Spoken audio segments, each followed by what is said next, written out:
غلام علی نے موسیٰ جیسے نبی کو پڑھایا. سوچئے ان کے غلاموں کی کیا شان ہے, ان کے غلاموں کا کیا مرتبہ ہے. میرے عزیزو آپ ذرا سوچیں تو صحیح, جو ان کی غلامی میں آ جاتا ہے اس کے مرتبے کو کون سمجھے گا, ان کی شان کو کون سمجھے گا. ارے دشمن کو یہ کبھی سمجھ ہی میں نہیں آیا کہ ان کے غلاموں کی کیا شان ہے, ان کے غلاموں کا کیا مرتبہ ہے. بادشاہ ظالم ہے اور کہتا ہے کہ یہ علی والے ہم لوگوں کے فضائل ایسے تو سنتے نہیں, کافر ان کو دربار میں دعوت دو. کیا کرو گے؟ وزیر کہتا کریں گے یہ کہ اپنے علماء کو بلاؤ. ظالم بادشاہ کہتا ہے اپنوں کو بلاؤ, تمہارے درباری ان کو بلاؤ, اور علی والوں کو بلاؤ جو علی کے چاہنے والے ہیں ان کو. اب کیا کرو گے؟ کہاں اپنوں سے ان علی والوں کو اپنوں کے فضائل سنوائیں گے. وزیر کہتا ہے یہ غلطی کبھی نہ کرنا. کیوں؟ تو علی والے اگر اکٹھا ہو گئے 5 بھی ہوں تو بہت طاقتور ہو گئے, تو تیرے دربار کو جھنجھوڑ کے چلے جائیں گے. تو کیا کرے؟ تو مشورہ دو. وزیر کہتا ہے مشورہ یہ ہے کہ شیعوں کی بستی میں اعلان کرا دو کہ وہ کسی ایک کو چن لے اور اس ایک کو دربار میں بلاؤ, تاکہ وہ کسی سے مشورہ بھی نہ کرنے پائے, اس ایک کو. ٹھیک, اب اس کے درباری علماء سب آ گئے. سنیے گا بادشاہ کے دربار والے دربار ان کو بتا دیا کہ پلاننگ کیا کرنا. اور شیعوں کی بستی میں اعلان ہو گیا کہ آپ لوگ کسی ایک کو چن لیں, دربار میں موقع دیا جائے. تمام شیعوں نے مل کے, تمام علماء شیعہ نے کے ایک عالم کو چن لیں کہ آپ ہم سب کی طرف سے دربار. ٹھیک ہے, یہاں دربار میں یہ طے ہوا کہ سب لوگ اپنی اپنی مسند پہ بیٹھ جانا. جب علی والا آئے تو کوئی پہلو بھی نہ بدلے اس کے احترام میں. اٹھنا تو دور کی بات, تعظیم کرنا تو دور کی بات, کوئی پہلو بھی نہ بدلے, اس کی طرف دیکھے بھی نہ. آدھا تو وہی مر جائے گا, ذلیل ہو جائے گا, سوچے گا کہ مجھے لوگوں نے چن کے یہاں بھیجا اور یہ لوگ میرا احترام تو نہیں کر رہے. تو جو یاد کر کے آیا ہوگا وہ خود ہی بھول جائے گا. غور کیجیے گا. اب جملوں کی قدر کرنا آپ کا کام ہے, پڑھنا ہمارا کام ہے. لیجئے یہاں دربار میں یہ طے ہو گیا, یہ علی والا چلا, دربار سجا ہوا ہے, دربار بھرا ہوا ہے, لوگ اپنی اپنی مسند میں بیٹھے ہوئے ہیں. لیجئے یہ علی والا چلا آیا, جیسے ہی دربار میں قدم رکھا بے اختیاری حالت میں لوگوں نے راستہ دینا شروع کر دیا.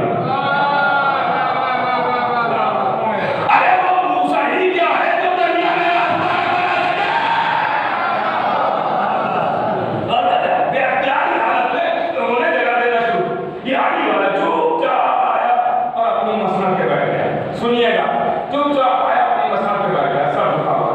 اور یہ ایک کے بعد ایک, ایک کے بعد ایک, ایک کے بعد ایک اس لکڑی کے ڈھیر پہ آ گیا ہے. میں منبر نہیں کہوں گا, اس لیے کہ منبر تو وہی ہے جہاں سے ذکر ہے میں تو بھائی میں تھوڑی کہہ رہا ہوں. چوتھے امام خود دربار یزید میں جا کے کہہ رہے ہیں کہ کیا اجازت ہے کہ میں اس لکڑی کے ڈھیر پہ چلا جاؤں, کیونکہ جہاں سے خرافاتیں بیان ہو وہ منبر کو نہیں ہوتا ہے. لکڑیوں پر گیا ہے. منبر تو وہ ہے جہاں سے قرآن شریعت اہل بیت کا تذکرہ ہو, فضائل محمد بیان کیا جائے, وہ ہوتا ہے منبر. تو لیجیے لوگ آتے رہے اور جو بھی اپنے سمجھ میں آیا وہ بتاتے رہے. یہ لاؤ ہوگا اپنوں کے فضائل میں تبادلے میں رکے نہیں اور میں ٹکے نہیں, یہی سب فضائل بیان کیوں ساری, لیکن اس کے فضائل جو ہوں گے وہی تو بیان ہوں گے. تو جو بھی بیان کیا بیان ہے. جب سورج غروب ہونے میں, اب یہاں سے سنیے گا, یہ تو ابھی کل واقعے کی تمہید تھی, اب سنیے گا. تو جب سورج غروب ہونے میں 2-4 لمحے باقی رہ گئے, 4 لمحے باقی رہ گئے کہ مثلا 2 حدیثیں یہ بیان کرے گا, 2 فضیلتیں اور سورج ڈوب جائے گا، اتنا وقت باقی رہے گا۔ تو اس علی والے سے بادشاہ کہتا ہے کہ آپ بھی آئیں منبر پر اور آپ بھی اپنے آقا اور مولا کے فضائل بیان کریں۔ سنیے گا، آپ بھی آئیں اور آپ بھی اپنے مولا کے فضائل بیان کریں۔ سوچا یہی تھا کہ اس علی والے کو بس نماز سے اتنا پہلے وقت دیا جائے گا کہ ایک دو فضیلتیں بیان کرے گا، نماز کا وقت آئے گا، سورج ڈوب جائے گا، ہم سب چلے جائیں گے، ہمیں نہیں سننا پڑے گا، لیکن اسے تو ہم سنا دیں گے پورا دن۔ غور کر لیں آپ، اسے تو ہم سنا دیں گے پورا دن۔ اب صاحب تبرک صاحبہ نکلے، غور کیجیے گا، ہم تو سنا دیں گے، اس کی باتیں نہیں سننا پڑے گی۔ بس مرتبہ یاری والا اپنی جگہ سے اٹھا اور پھر وہی منظر ہے کہ اختیاری صورت میں لوگوں نے راستہ دینا شروع کیا۔ یہ علی والا آیا منبر پہ اور آن میں کہتا ہے کیا تم جانتے ہو، تمہیں یہ خبر نہیں ہے کہ اس علی والے کو سب پتا ہے کہ یہ وقت مجھے کیوں دیا گیا ہے؟ تو مجمع کہتا ہے کیا پتا ہے؟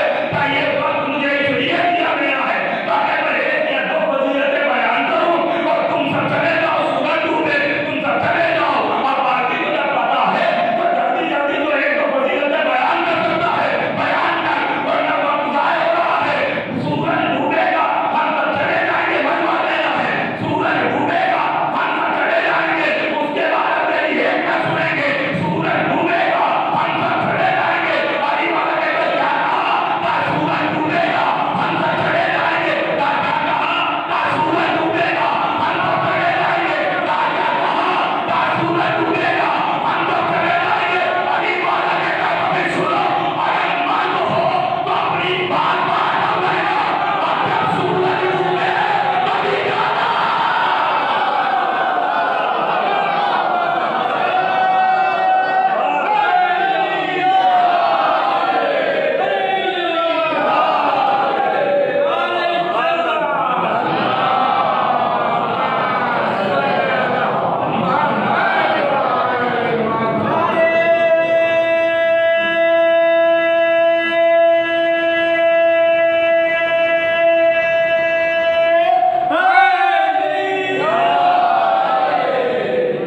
جب سورج ڈوبے تبھی جانا۔ کیا مطلب ہے؟ مطلب چھوڑ، فضیلتیں سن، فضیلتیں سنانا شروع، سنا رہا فضیلتیں، علی کا ذکر عبادت، علی کی محبت عبادت، علی کے چہرے کی طرف دیکھنا عبادت۔ غور کر رہے ہیں آپ، علی کے چہرے کی طرف دیکھنا ہے، فضیلتیں بیان کی طرف سورج آہستہ آہستہ منزل کی طرف آتا ہے، جا وہ بن۔ اب یہ علی والے کی نظر مجمع پر، مجمع کی نظر سورج کا، علی والا مجمع کو دیکھ رہا ہے، منافقین کا مجمع ہے نا، علی والا مجمع کو دیکھ رہا ہے، مجمع سورج کو جیسے ہی منافقین کے لبوں پر مسکراہٹ آئی، علی والا سمجھ گیا سورج ڈوبنے والا ہے، کیونکہ یہ مسکرانا ان کے نصیب میں فضائل کا کوئی لکھا نہیں ہے۔ یہ سورج ڈوب رہا ہے تو مسکرا رہا ہے، اور ایک مرتبہ علی والے نے فضائل کو روکا، سورج کو دیکھا اور آواز دی، اے سورج، اب اگر تو یہاں سے ایک قدم بھی آگے بڑھ گیا تو میں تیری شکایت علی سے کروں گا۔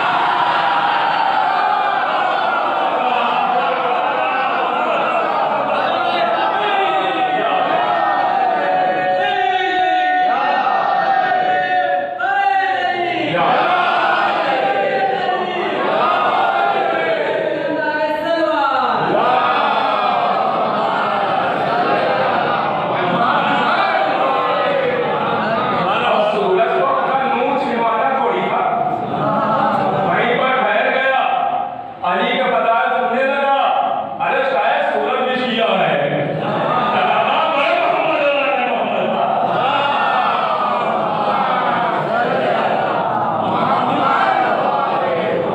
اور کہتے ہیں تو یہ اختیار چھوٹے چھوٹے تو علی کے غلاموں کے پاس ہے۔ علی کے غلام کوئی حیرت نہ کرے کہ علی والے نے سورج کیسے روک دیا، ایسے روک دیا جیسا بلال نے روکا تھا۔ بلال کے تلفظ صحیح نہیں ہے، اذان ہم دیں گے، اذان دیں گے، شین کو سین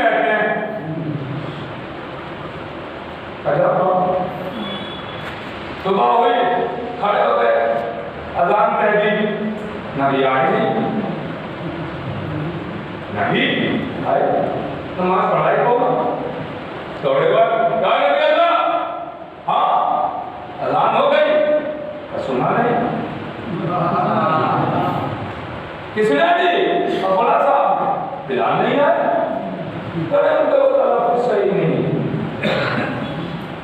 کبھی کبھی بلال اذان دے یہ لوگ واپس آئے اب انتظار کر رہے ہیں کبھی نہیں آ رہے اچھا یہ اس انتظار میں اور بیٹھ گئے مطمئن ہو گئے نبی آئے نہ آئے سورج تو اپنے ٹائم پر نکل رہے تو آج تو میں موقع بھی نہیں جائے گا کہ لوگ نبی کی نماز قضا ہو گئی نبی کی نماز قضا ہو گئی موقع بھی نہیں کام ہے اور کیجیے انتظار ہوا کہ مثلا بھائی اذان کے بعد 2 گھنٹے کے بعد سورج نکل آئے گا اور یہ 2 گھنٹے ہو گئے سورج نہیں نکلا 3 گھنٹے ہو گئے سورج نہیں نکلا 4 گھنٹے بیٹھے بیٹھے تھکے جا رہے سورج نکل نہیں گیا یہ 2 ہو گیا کیا نبی اللہ اذان ہو گئی پھر وہی تو بات یا نبی اللہ مسئلہ اذان کا نہیں ہے مسئلہ یہ ہے کہ ہم نے تو اسی وقت کیا اذان دی سورج کیوں نہیں نکل رہا آواز دی جب تک بلال اذان نہ دے گے سورج نہ نکلے گا اور کیا ہے تو یہ ہے غلام جب اس غلام کی وجہ سے سورج رک سکتا ہے تو پھر علی کے غلام کی اہمیت کو سمجھے یہ اختیار تو دیا گیا ہے نا اور اس پہ کوئی حیرت نہیں نہ کرے اللہ خود کہہ رہا ہے کہ یا علی اطاعنی اجلو کا مثل اے میرے بندے تم ہماری اطاعت کرو ہم تمہیں اپنے مسل بنا دیں گے اللہ کہہ رہا ہے ہماری اطاعت کرو ہم تمہیں اپنے سے قدسی ہے مسل بنا ایک ہوتا ہے نصر ایک ہوتا ہے مسل نصر ہوتا ہے ذات میں اس کی ذات میں کوئی شریک نہیں یہ تو کسی چیز میں کوئی شریک ہی نہیں وہ اکیلا شریک وہ اکیلا مسل کا مطلب یہ ہے کہ اللہ کچھ صفتیں تمہیں ایسی دے دے گا کچھ خصوصیات ایسی دے گا کہ جس سے تمہارا اظہار ہوگا کہ کتنے پاک کیا بہت سارے لوگوں کو اللہ نے اظہار بہت سارے لوگوں کو اللہ نے بہت ساری چیزیں عطا جیسے بلام باہو جناب موسیٰ کے زمانے اس کو اللہ نے اختیار دیا تھا اس کے بعد کسی نے اعظم یہ جو دعا کرتا تھا وہ قبول ہوتی کوئی بھی دعا کر دے قبول بلام باہو کوئی بھی دعا اس کی رد ہوتی نہیں کیونکہ اس میں اعظم تھا اللہ نے اختیار نہیں کرتا کوئی دعا کر دے قبول تو جب جناب موسیٰ کے مقابلے میں فرعون آیا ہے نا تو جب فرعون قابو نہیں پایا جناب موسیٰ پہ تو بلام باہو اور کہا کہ تمہاری دعا رد نہیں ہوتی ہے آج میں چاہتا ہوں کہ موسیٰ کے لیے تم بدعا کرو موسیٰ کے لیے بدعا کرو یہ حاصل ہو گیا کافلا صحرا میں کر کے بدعا کریں جو اپنی سواری پہ بیٹھا گدھا تھا اس کے پاس مگر گدھا گدھا تھا ہاں مگر معصوم کے مقابلے میں نہیں آیا اسے بہت مارا لیکن وہ آگے نہیں بڑھا وہ گدھا آگے نہیں بڑھا بدعا کی اب اس نے جیسے ہی بدعا تیرے ہاتھ اٹھائے تو اس سے اس میں آپ کو چھین لیا اس کی دعا قبول ہوئی پھر اس کے بعد کوئی دعا اس کی قبول نہیں ہوئی تو اس کا مطلب یہ ہے کہ اللہ نے کچھ لوگوں کو اختیار دیے ہیں اور اگر معصوم کے مقابلے میں آ گیا تو اختیار چھینے بھی ہیں پروان کر رہے ہیں ہم نہیں جملہ بدل کے کہہ دوں تو انشاءاللہ آپ سمجھ جائیں گے اور لوگ بھی اٹھا لیں گے اللہ نے کچھ لوگوں کو شرف دیے ہیں اور اگر کوئی معصوم کے مقابلے میں آ گیا کسی میدان میں بھی تو شرف چھینے بھی ہے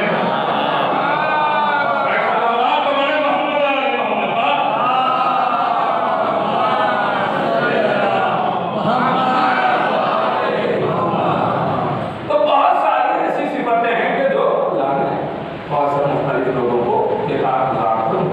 ہوتی ہے اور تو اس میں کوئی حیرت نہ کرے کہ سورج کا اختیار غلام علی کے پاس ہے، اس سے بڑے بڑے اختیار ہیں، وہ جسے چاہے عجیب بات کی جاتی ہے کہ سب کچھ اللہ کے اختیار میں ہے، تو جب سب کچھ اللہ کے اختیار میں ہے تو کیا یہ اس کے اختیار میں نہیں ہے کہ جسے وہ چاہے اپنا اختیار دے دے؟ یہ بھی تو اسی کے اختیار میں ہے نا، ہم تھوڑی ہیں تو انگلی اٹھانے والے۔ بھائی اللہ نے آدم کو کچھ اختیارات دیے ہیں، نوح کو کچھ شرط دیے ہیں، ابراہیم کو کچھ شرط دیے ہیں، سب کو کچھ دیا ہے، عطا کیا، سب کو کچھ کچھ دیا، آل محمد کو سب کچھ دے دیا۔ اب دیکھیے ہر نبی نے، اب وہ خاص بات ہے، ہر نبی نے آنے کے بعد اللہ کے حکم کو پہنچایا لوگوں تک اور پھر بیعت لی، اور بیعت لی تو اپنی بیعت نہیں لی ہے، یہ بظاہر بیعت اپنی ہوتی تھی، مگر باطن میں اپنی بیعت نہیں کوئی نبی دیتا، یہ بیعت ہوتی تھی اللہ کی، اور یہ بیعت باطن اللہ کی بیعت ہوتی تھی۔ بھائی آدم آئے، ہاتھ بڑھایا، بیعت لی، ہاتھ آدم کا، بیعت اللہ کی۔ شیز آئے، اگر جملہ سمجھ گیا انشاءاللہ تعریف کرے گا، شیز آئے، بیعت لی، شیز کا ہاتھ، بیعت اللہ کی۔ نوح آئے، بیعت لی، ہاتھ نوح کا، بیعت اللہ کی۔ ابراہیم آئے، بیعت لی، ہاتھ ابراہیم کا، بیعت اللہ کی۔ اسماعیل آئے، بیعت لی، ہاتھ اسماعیل کا، بیعت اللہ کی۔ ایسے اللہ جماعت آئے، بیعت لی، ہاتھ محمد کا، بیعت اللہ کی۔ ایسے جتنے نبی آئے، سب نے بیعت لی، بیعت اللہ کی، ہاتھ ان نبیوں کا ہوتا تھا۔ یہی تمام بیعتوں میں اور نبی کی بیعت میں فرق ہے۔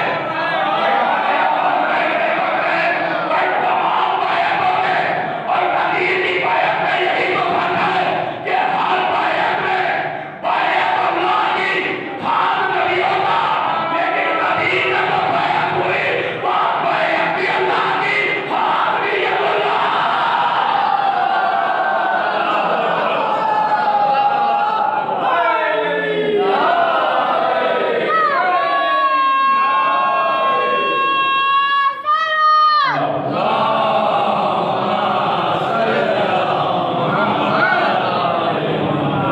بیعت بھی اللہ کی، ہاتھ بھی۔ بس میں نے بات کو تمام کر دیا، اور ابھی وہ بات جو سوچ کے آیا تھا وہ ابھی میں نے پڑھی نہیں، یہ کے بعد سے بات نہیں کر دی گئی اور وقت تمام ہو گیا۔ چلیے انشاءاللہ کوشش کروں گا کہ کل آپ کی میں اور آپ کی خدمت میں کم سے کم وقت میں زیادہ سے زیادہ باتیں پہنچاؤں، کوشش کروں گا۔ بہت یاد رکھیے گا میرے چھوٹے بھائیوں، بزرگوں کی بات دعائیں چاہتا ہوں، یاد رکھیے گا آل محمد کو چھوڑ کے آپ کچھ بھی کر لیں وہاں پہنچیں گے خالی ہاتھی، جب تک آل محمد آئے۔ کیوں؟ اس لیے امام فرماتے ہیں کہ جب انسان لا الہ الا اللہ محمد رسول اللہ کہہ دیتا ہے تو وہ اسلام میں آتا ہے، اس پر نماز واجب ہو جاتی ہے، روزہ واجب ہو جاتا ہے، نکاح میراث یہ سب احکام سے لاگو ہو جاتے ہیں۔ لیکن امام فرماتے ہیں ابھی اسے کچھ بھی کرنے کا ثواب نہیں ملے گا۔ کیوں؟ اس لیے کہ وہ اسلام میں آیا ہے، ابھی ایمان نہیں لایا۔ امام فرماتے ہیں کہ ثواب ایمان کا دیا جاتا ہے، جتنا جس کا ایمان ہوگا اتنا اس کو ثواب ملے گا۔ ثواب کثرت پہ نہیں، ہو سکتا ہے کہ ہماری 100 رکعت نماز کسی کے 1 سجدے کے برابر نہ ہو، وہ ایمان میں اتنا آگے ہو تو وہ اس گروہ سے سجدہ کر رہا ہو کہ ہماری تمام عبادتیں ہو جائیں، اور ایمان کے ثواب ملتا ہے۔ اب یہ ثواب ہے کیا؟ تو صاحب تفسیر نور الثقلین لکھتے ہیں کہ نبی بیٹھے ہوئے اصحاب کا مجمع ہے، اور انشاءاللہ خوش ہو جائیں گے، شاید میرے چھوٹے بھائیوں کے لیے نئی بات ہو۔ خاص دعائیں چاہتا ہوں اپنے بزرگوں سے، سنیے گا۔ نبی بیٹھے ہوئے ہیں اور اصحاب کا مجمع جانے والے نبی ایک آیت کی تلاوت کر رہے ہیں، اور تلاوت کرتے کرتے ایک فکرے پر پہنچے، آواز آئی بس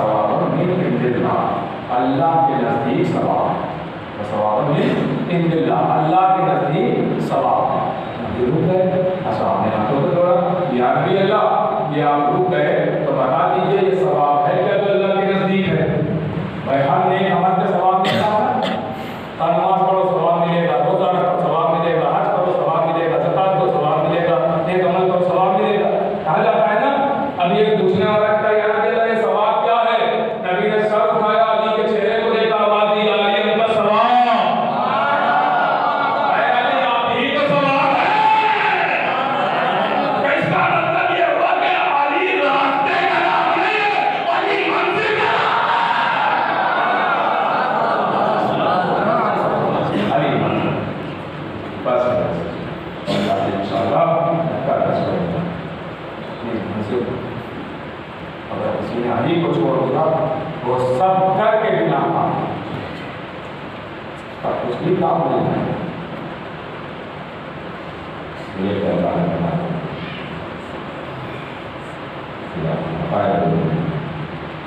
اللہ جسے منوار سے یاد رکھیے گا ہم سب شیعہ کہلاتے ہیں. یہ ہوتا ہے ایسے بھی لگ جاتے ہیں ابراہیم جیسوں کو اگر مانگے تو آپ کو اگر مانگے کیسے ملے گا؟ انشاءاللہ میں اگر یاد رہا تو میں یہیں سے بات کروں. شیعوں کا ایک خاصہ یہ ہے جب آئے بیٹھ تو خوشی ہو تو خوش ہوتا ہے، ان کا غم ہو تو غمگین ہے.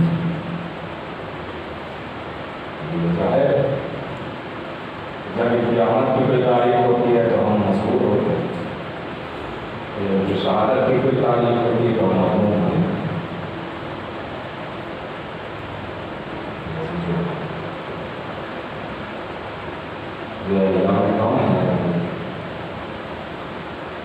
رسول کی اکلوتی بیٹی دنیا سے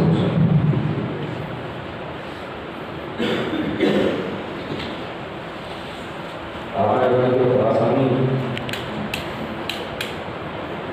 اکثر اپنے دلوں سے روانی جو میرا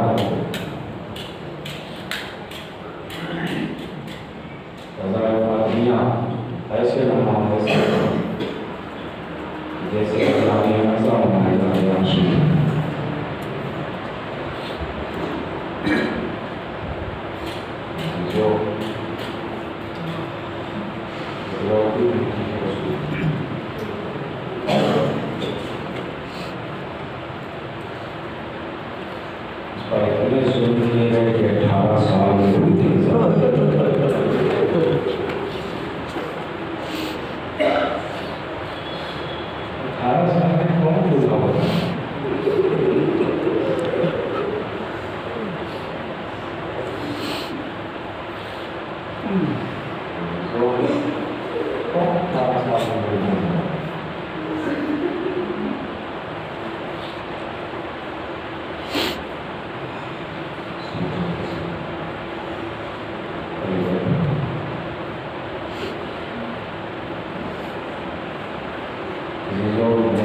سنا بہت بات ہے مگر باتیں وہی ہیں لیکن عنوان بدلا ہے. آگے رشتہ بتانا چاہتا ہوں. دنیا میں بہت سارے رشتے ہیں شہادت میں شہادتی نکل گئے، بہت سارے دنیا میں رشتے ہیں چچا بھتیجے ماموں بھانجے باپ بیٹے بہت سارے رشتے مگر دو رشتے دنیا میں ایسے ہیں جن میں کوئی لالچ نہیں. ایک ماں اور اولاد کا رشتہ میں کوئی لالچ نہیں. میرے نوجوان بھائیوں اپنی ماؤں کو کبھی ناراض نہ کریں، ماؤں کا احترام کرنا. یہ جو آپ کو عشق اہل بیت کی دولت ملی ہے یہ ماؤں کے سبب ملی ہے، یہ ماؤں کے سبب. ایک ماں اور اولاد بیٹا چاہے جتنا ہی بگڑ کر نہ جائے لیکن ماں جب بھی مسلح پر بیٹھتی تھی یہ کہتی پروردگار میرے بچے کو سلام دے. ایک رشتہ ہے بھائی اور بہن کا رشتہ ہے بھائی اور